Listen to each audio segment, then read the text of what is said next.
Charlie Glotzback is on the pole in car number 99. Richard Petty alongside. The green flag. What if I told you one car was so fast NASCAR had to change the rules? The Plymouth Superbird, with its jet-age nose and giant wing, dominated the track and then was banned. Think it sounds unbelievable? Well, buckle up, because we're diving deep into how this beep-beep bullet sped into history and then vanished. Imagine the year 1970.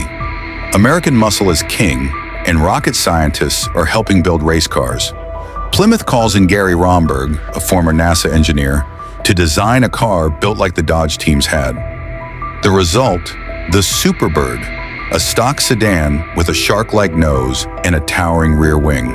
They even named it after the cartoon Roadrunner. This high-flying creation was engineered to dominate NASCAR, and when the king of speed, Richard Petty, saw it, he was sold. For years, Richard Petty was Plymouth's champion, but by 1969, he was fed up.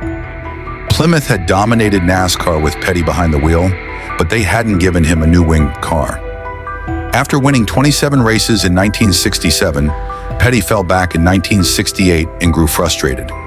Finally, in 1969, he walked away and zipped around in a Ford Torino instead. This woke Plymouth up. If they wanted Petty back, they needed to win his way. If you're loving this wild car story, smash that like button and subscribe now for more awesome legends.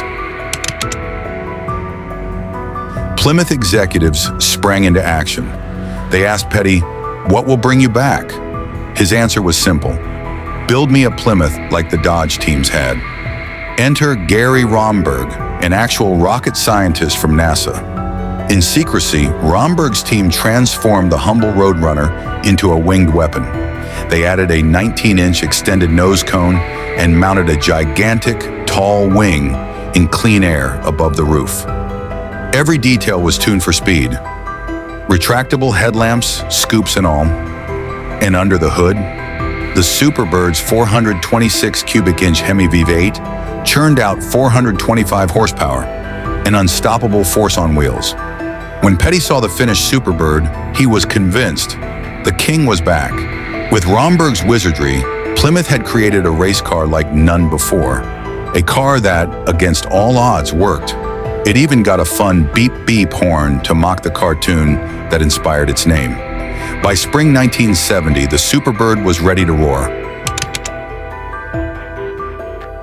On the track, the Superbird became a sensation. Alongside Dodge's sister Daytona, it won 33 out of 48 NASCAR races in 1970. In February, Petty Enterprises driver Pete Hamilton took a Superbird to victory in the Daytona 500. Plymouth's first ever win there. Richard Petty himself won 8 races that year behind the wheel of number 43.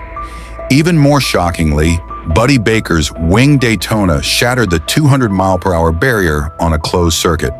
The Superbird looked unstoppable, a true legend in the making. This is the stuff of legends.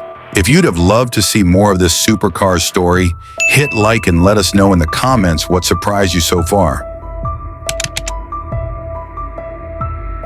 But every rocket has a cutoff switch. NASCAR watched these speeds with concern. By 1971, the sanctioning body banned the Superbird in all but name. They rewrote the rule book. Winged aero cars could only run a puny 305 cubic inch engine or carry extra weight. In effect, the Superbird's power was crippled. What Plymouth built to dominate was now uncompetitive by rule. Overnight, Chrysler axed the Superbird program. The king had his car, but only for 1 year. By 1971, Richard Petty was back racing a Ford, and Plymouth retreated from NASCAR. It was a stunning reversal. The speed demon they created had been hobbled before it even finished its first season. Crazy how fast it all changed, right? Drop a comment on what you think NASCAR was really afraid of, and don't forget to subscribe for the next chapter of racing history. Though its racing days were done, the Superbird's legend soared. It became a symbol of 1970s car culture, and the what if of NASCAR history. With only 1,920 ever made, it's now a collector's holy grail, often selling for hundreds of thousands of dollars. You'll find it in movies, video games, and Hot Wheels collections, the giant wing instantly recognizable. The Plymouth Superbird taught us that in racing, being the best and fastest can come at a price. It was a rocket built for glory, and its glory was cut painfully short. Yet its roar still echoes in every muscle car enthusiast's ear. If this story gave you chills, hit subscribe and ring that bell so you never miss another high-octane tale from the AYV Army archives. In the end, the Superbird story ends on a cliffhanger. The fastest stock car NASCAR ever saw was silenced on the track. Its checkered flag never waved. Its roar and silhouette live on, frozen in 1970, leaving one final haunting question in the air. What if NASCAR had never slammed the brakes on this rocket car?